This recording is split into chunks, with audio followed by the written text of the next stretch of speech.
Balance sheet.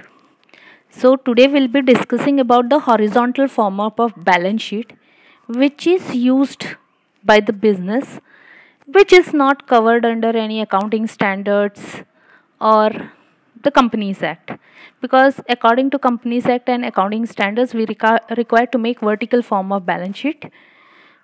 But other than that, this normal horizontal form of balance sheet is the basic level of balance sheet which is been taught. So we'll first understand this horizontal form of balance sheet. So as we know, on the right hand side it comprises of liabilities which the company owes or the business owes that money, and on the right hand side it will be the assets which the company owns. So left hand side is all the liabilities and right hand side you will be seeing all the assets which the company owns. So we'll be first discussing about the liabilities which the company owes. So when we are listing out the liabilities, the first will be the liabilities, internal liabilities, and then we will go step by step till the outsiders or external liabilities. Okay, so the first ranking will be given to the internal liabilities, and accordingly we will be at the last will be the outsider liability, which is the highly liquid one.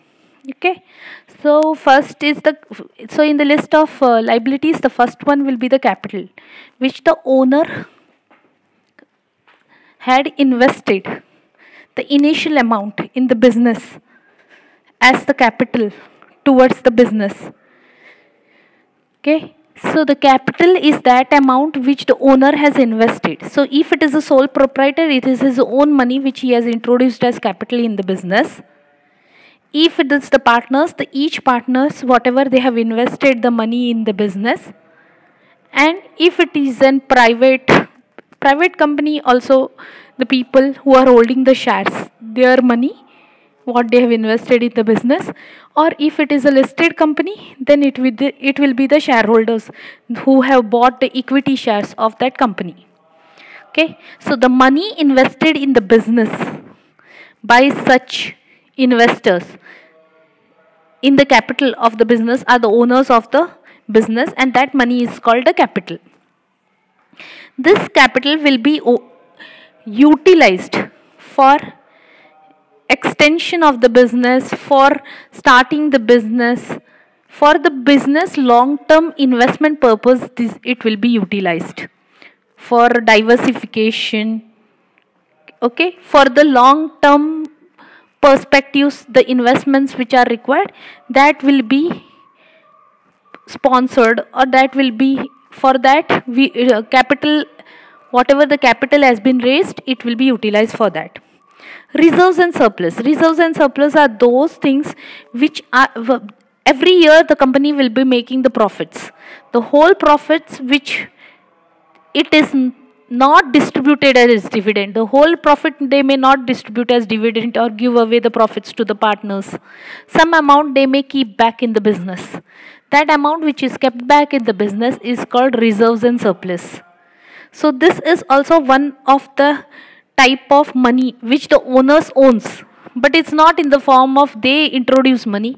It is the profits made by the business, which if the business closed down has to be distributed to the owners, but it has been kept back instead of distributing, so that the business may utilize it for further expansion or any long term plans. Third is the long term or non current liabilities.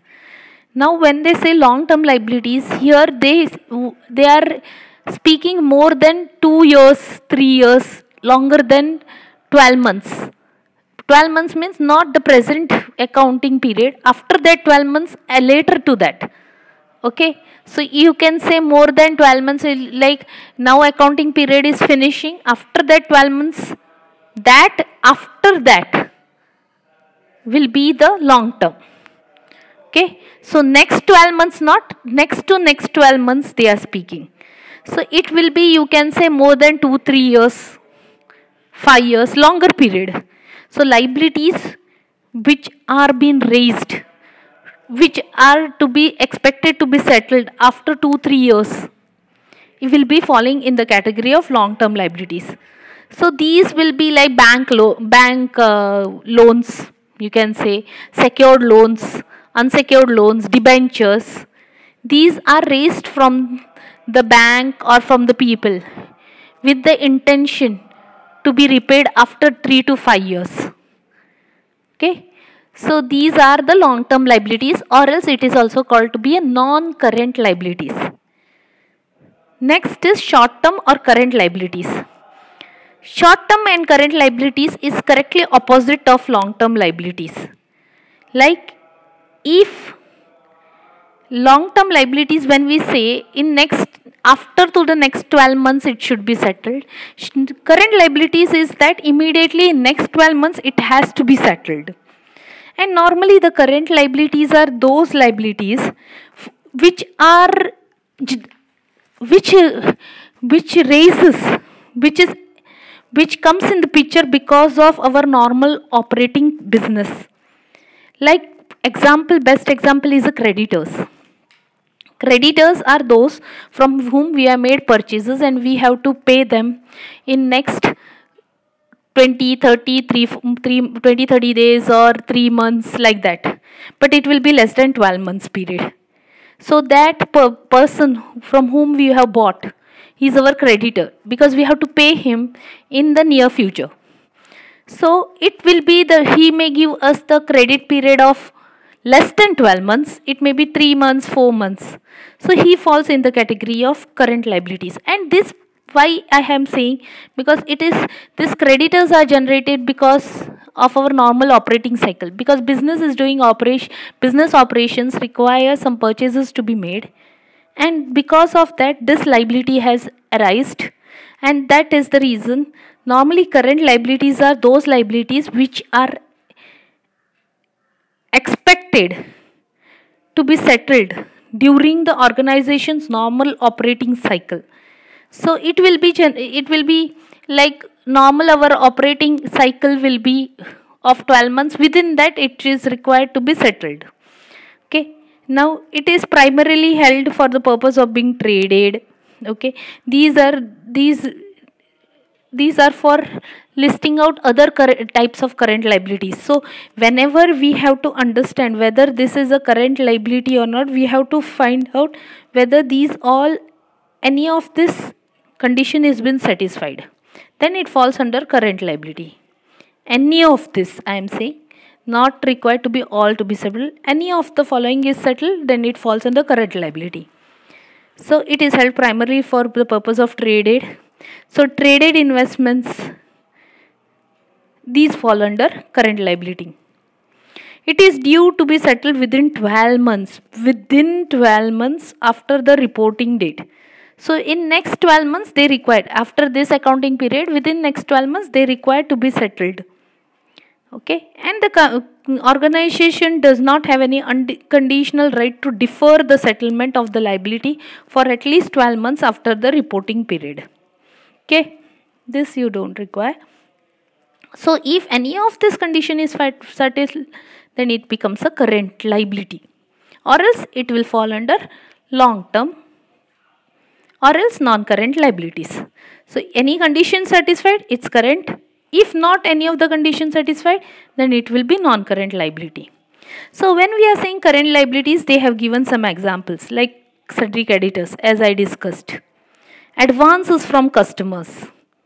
Outstanding expenses means normally it will be the last year ends expenses, like electricity bill of the March.